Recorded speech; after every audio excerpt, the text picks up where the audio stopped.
अस्सलाम वालेकुम। तो सबसे पहले आज की इस वीडियो में अगेन वही कह रहा हूँ कि मैं अपना ओपिनियन दे रहा हूँ। कोई कोई ये 100% नहीं है कि अगर आप इसको इम्प्लीमेंट करोगे तो आपको फ़ायदा होगा। हाँ, फ़ायदा होता है, ये मैं आपको ही बता रहा हूँ। बात करेंगे आज कि हम अपने पोर्टफोलियो को किस तरह मैनेज कर सकते हैं, कि हमारा जो लॉस है अगर मार्केट क्रैश होती है तो हम किस तरह उसको मैनेज कर सकते हैं कि लॉस कम से कम हो और हमारा जो प्रॉफिट है वो उसी तरह ही बरकरार रहे। तो इस चीज़ पे थोड़ा फोकस करेंगे। इस चीज़ के बारे में हम आप लोगों के साथ बात शेयर करेंगे। सबसे पहले इसमें जो आ जाता है कि आपकी जो इन्वेस्टमेंट है, फॉर एग्जांपल जैसा कि मैं आपको एग्जांपल दूंगा कि कल मेरे एक दोस्त ने मुझे कहा कि कल नहीं है, 2-3 दिन हो गए, मुझे कहा कि मैं अगर 1 लाख रुपए इन्वेस्ट करूँगा तो मुझे कितना फ़ायदा होगा, क्या महीने के 12-13 हज़ार रुपये मैं निकाल सकूँगा या 20 हज़ार तक मैं निकाल सकूँगा। तो अगेन मैंने उसे यही सजेस्ट किया जो मैं अभी आप लोगों के साथ शेयर करूँगा कि अगर आप 1 लाख इन्वेस्ट करते हो तो उसकी बजाय आप 1,50,000 कर लें, 2 लाख कर दें। ये 1 लाख आप स्पेयर में रख लें, अगर मार्केट क्रैश होती है तो आपने अगेन डिप में बाय करना होगा। तो यही सजेशन मैंने उसको दी थी।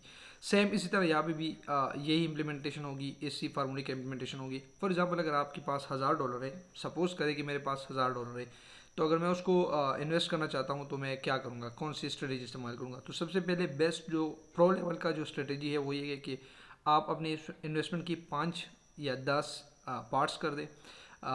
तो उसमें 8 पार्ट्स आप उस पर ट्रेड करें, लेकिन ये दो पार्ट्स जो आपने साइड पे रखे हुए हैं उस पर आपने करना क्या होगा कि अगर मार्केट खुदा ना करे क्रैश हो जाए, बहुत ज़्यादा नीचे की तरफ आ जाती है, तो आपने उन 2 पार्ट्स को लेके इन्वेस्ट करना होगा।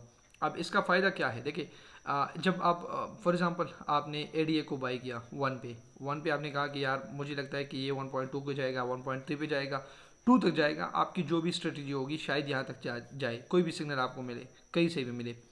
आपने करना क्या होगा कि अगर एडीए 1 पे है तो आपने, अगर आपके पास 1,000 है तो आपने 1,000 सारे को इन्वेस्ट नहीं करना, आपने 300 को इन्वेस्ट करना होगा। फिर जो रिमेनिंग है उसको वेट करना होगा। अगर मार्केट ऊपर की तरफ जाती है तो वेल एंड गुड, आप अपना प्रॉफिट निकाल ले जितना भी आपको मिल जाता है। लेकिन अगर मार्केट 1 से नीचे आके रुक जाती है, फॉर एग्जांपल 0.8 पे रुक जाती है, तो आपने क्या करना होगा, आपने जो जो पार्ट्स बनाए होंगे अपने पोर्टफोलियो की या अपनी जो इन्वेस्टमेंट की जो पार्ट्स आपने बनाए होंगे, तो उसको अगेन जो 300 आपने की फिर 200 आप कर लें अगर मार्केट क्रैश होती है। अगेन अगर मार्केट फिर भी ऊपर की तरफ नहीं जाती, अगेन मार्केट नीचे की तरफ आती है, तो आपने अगेन थोड़ी इन्वेस्टमेंट और बढ़ानी होगी। तो खास एक स्टेज पे आपको जब आप देखिए, अगर मैं अपनी मिसाल दे दूँ तो मैंने एडीए को 1 पे बाई किया था। ओएमजी की बात, खैर वो तो मेरा लॉस चल रहा है अल्हम्दुलिल्लाह, लेकिन वो रिकवर होने वाला है। यही स्ट्रेटेजी इस्तेमाल करते हुए वो लॉस भी रिकवर हो गया। अगर आप जैसा कि मैं अपना एग्जांपल दे दूँ, मैंने एडीए को 1 पे लिया। अब जैसे ही वो 1 से नीचे आया, 0.9 पे आया, तो मैंने और इन्वेस्टमेंट कर दिया। अब जैसे ही वो 0.8 पे आया, 0.87 समथिंग पे था कि 0.5 पे था, तो मैंने और इन्वेस्टमेंट की। तो जैसे ही वो दोबारा 1.9 पे गया, 0.9 पे भी गया, तो मेरी ऑटोमेटिकली जो लॉस थी, 1 से नीचे आने की जो लॉस थी वो ऑटोमेटिकली रिकवर हो गई। तो वो कितनी रिकवर हो गई, बहुत काफ़ी रिकवर हो गई। मतलब मुझे ऐसा फील नहीं हो रहा है कि मैंने जो इन्वेस्टमेंट की है उस पर मैंने लॉस किया। हाँ, अगर 1 पे मैंने इन्वेस्टमेंट कर ली फॉर एग्जांपल, अब मुझे पता चलता है कि मार्केट इसकी इसकी बरक्स जाएगी, ऊपर की तरफ जाएगी, पम्प करेगा मार्केट, तो उसी टाइम 1 पे जब मैंने इन्वेस्टमेंट कर लिया, तो जैसे ही वो 1.2 पे चला गया या 1.3 पे चला गया, तो मैं अपना जो मैंने इन्वेस्ट किया है उसकी मैं जो जो इन्वेस्टमेंट है मेरी जितनी भी होगी उसको मैंने निकाल लिया। अब जो प्रॉफिट है उसको मैंने निकाल दिया। तो वो प्रॉफिट मेरा अगर $30 है, $40 है, जितना भी है, डिपेंड करता है आपकी इन्वेस्टमेंट है, जितनी इन्वेस्टमेंट बड़ी होगी उतनी आपका जो प्रॉफिट है वो भी ज़्यादा होगा। उस प्रॉफिट को मैंने अलग ही रख लिया। अब मैं ऐसा नहीं कर रहा था कि मैं वेट कर लूँ कि नहीं मार्केट और भी ऊपर जाएगी, नहीं। अगेन यही चीज़ है कि आपने अगर इन्वेस्टमेंट करनी है, देखिए अगर आपने इन्वेस्टमेंट करनी है, फॉर एग्जांपल आपने मार्केट की सिचुएशन को देखा और डिफरेंट इंडिकेटर्स के इस्तेमाल से आपने ये एनालाइज किया कि मार्केट 1 से जाएगी 1.2 पे, तो याद रखिएगा इस चीज़ का आपने ख्याल रखना होगा कि मार्केट से एंटर होने से पहले ही आपने डिसाइड करना होगा कि मुझे किस स्टेज पे मार्केट से निकलना है। ये एक चीज़ जो है जो आपकी जो प्रॉफिट है वो बढ़ा सकती है और आपकी जो लॉस है वो कम कर सकती है। जैसे कि 1 पे मैं एंटर हो गया, इंडिकेटर्स ये बता रहे हैं कि 1.2 पे जाएगी। जैसे ही मार्केट 1.2 पे चली गई, मैं अपनी पेमेंट को निकाल लूँगा।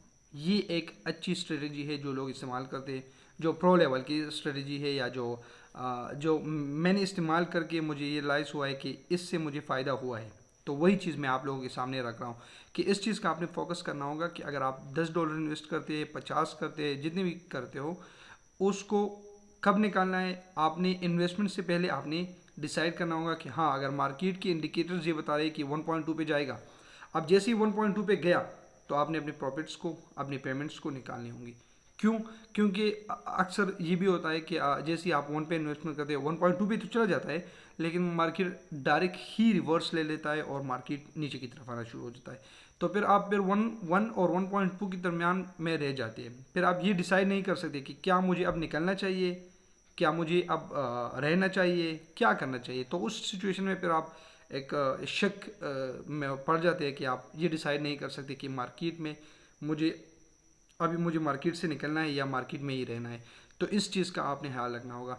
अब अगर आपने इन्वेस्टमेंट की 8 पार्ट्स कर ली, तो 10 पार्ट्स कर ली, तो 5 में तो आपने ट्रेड करना है, लेकिन जो 5 है या 2 है जितनी भी आपने साइड पे रखे हैं, डिपेंड करता है कि आपकी इन्वेस्टमेंट कितने। इन्वेस्टमेंट ज़्यादा हो तो ऑटोमेटिकली आप उसके पार्ट्स भी ज़्यादा बनाओगे। अगर इन्वेस्टमेंट कम हो तो आप उसके पार्ट्स को कोशिश करें कि कम रखें। अगर मार्केट क्रैश होती है, आपने इन्वेस्टमेंट करनी होगी। अगर अगेन क्रैश होती है तो आपने फिर इन्वेस्टमेंट करनी होगी। लेकिन यहाँ भी एक चीज़ मैं आपको बता दूँ, जिस तरह यूक्रेन का जो इशू था, जो लड़ाई थी या जो मसला था या जो भी था, उस ऐसी सिचुएशन में फिर आपकी जो जो स्ट्रेटजीज़ है वो इस्तेमाल में, मतलब वो आपको कोई इतना खास फ़ायदा नहीं देगी। जैसा कि मैं अगर अपनी मिसाल दे दूँ, तो मैंने एक करेंसी थी, उस पर इन्वेस्टमेंट किया। अब जैसे ही ये मसला हुआ, अब इन्वेस्टमेंट होने से पहले ही मैंने डिसाइड किया है कि मैं यहाँ पे निकलूँगा। अब मार्केट क्रैश हो गई, नीचे की तरफ आई, मैंने और इन्वेस्ट किया, मार्केट और क्रैश हो गई, फिर मैंने और इन्वेस्ट किया, मार्केट और, मतलब 3 बार मार्केट नीचे की तरफ आई थी, 3 बार। अगर सोल की 170 80 से लेकर 100 पे आजकल चल रहा है, तो मार्केट कितनी बार क्रैश हुई है, इस पे आप ज़रा फोकस अंदाज़ा लगा सकते हैं। तो जितनी ही क्रैश हुई मैं इन्वेस्ट करता गया। आखिर में जो आखिरी जो क्रैश थी, मेरी जो सिचुएशन ये थी कि मेरे पास और थे ही नहीं कि मैं इन्वेस्ट कर सकूं। मेरे जो अकाउंट में या मेरे जो भी आप वॉलेट इस्तेमाल करते हैं उसमें और इतने पैसे थे नहीं कि मैं इन्वेस्ट कर सकूं मार्केट और क्रैश होने की बजाय। तो आपने इस चीज़ का भी ख्याल रखना होगा कि अगर मार्केट 2 बार 3 बार 4 बार क्रैश होती है तो आपके पास फिर भी होनी चाहिए, अच्छी स्ट्रेटेजी यही है कि आपके पास फिर भी होनी चाहिए कि आप अगर मार्केट बहुत ज़्यादा क्रैश करे तो तब भी आपके पास इतने पैसे हो कि आप इन्वेस्टमेंट करें। अब देखिए, अगर मार्केट 1 से 0.5 पे आ जाती है, अगर आपने 0.5 पे, जो 1 पे फॉर एग्जांपल आपने $300 इन्वेस्टमेंट किए है, अब आपने 0.5 पे आपने इन्वेस्टमेंट किए है $200, सपोज कर दें। अब जैसे ही 0.5 से अगर 0.8 तक जाए, 0.7 पे जाए, तो ऑटोमेटिकली आपका जो 1 से जो 0.5 के दरमियान जो लॉस था वो ऑटोमेटिकली रिकवर हो जाएगा आपका। अब आप वेट नहीं करोगे कि नहीं मार्केट जब 1 पर पहुंचेगी तो मेरा वो लॉस रिकवर होगा, नहीं, बल्कि अब 0.8 पे भी आपका जो लॉस है वो रिकवर हो जाएगा। तो ये स्ट्रेटजीज है जो आप लोगों ने इस्तेमाल करनी होगी। जो मुझे फ़ायदा मिला वही चीज़ें आपको बता रहा हूँ। इन चीज़ों पे थोड़ा फोकस करना चाहिए। इंडिकेटर्स का इस्तेमाल लाजमी है। जितने भी इंडिकेटर्स मैं आज मैं पढ़ा चुका हूँ, या मैं कोशिश करूँगा कि वक्त के साथ साथ अगर मैंने अपना कुछ एक्सपीरियंस किया है तो वो आप लोगों के साथ शेयर करूँ। तो आपने उन चीज़ों पे भी फोकस करना होगा। देखिए, आप जिस तरह मैंने आपको कहा कि यूक्रेन का जो मसला था, तो मार्केट इस सिचुएशन में फिर आपका जो जो इंडिकेटर्स है या जितनी भी टूल्स है जब आप इस्तेमाल करते हो अपने ट्रेडिंग के लिए, वो काम नहीं आती हैं। असल वजह क्या है? असल वजह देखिए, ये बिटकॉइन से कोई स्टेबल अच्छी करेंसी नहीं है मेरे ख्याल से। टॉप करेंसी है जो सोल की आप एग्जांपल है, लेकिन यूक्रेन के जो मसले ने उसको कितना क्रैश किया। तो इन चीज़ों पे जब ऐसी सिचुएशन बन जाती है तो फिर आपका जो इंडिकेटर्स है, जो पोर्टफोलियो है, जो आपने स्ट्रेटेजी इस्तेमाल करनी होगी, वो अक्सर काम नहीं करती। तो तब भी आपने घबराना नहीं है। आपने बिल्कुल ही सेम सिचुएशन में आपने ख्याल रखना होगा कि अगर इस तरह की न्यूज़ बहुत ज़्यादा इम्पेक्ट करती है मार्केट पे। अगर कोई इसी किस्म की न्यूज़ आ जाती है जो मार्केट को नुकसानदेह हो सकती है। तो उस टाइम पे फिर आपको थोड़ा एहतियात करना होगा और थोड़ा वेट करना होगा।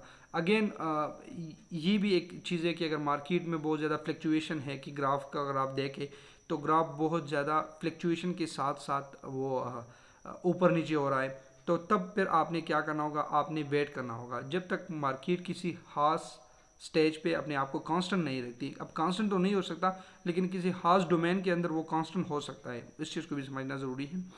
तो उस केस में फिर आपने क्या करना होगा, आपने अगर मार्केट जैसी फ्लक्चुएशन ज़्यादा है तो आपने इन्वेस्टमेंट नहीं करनी होगी।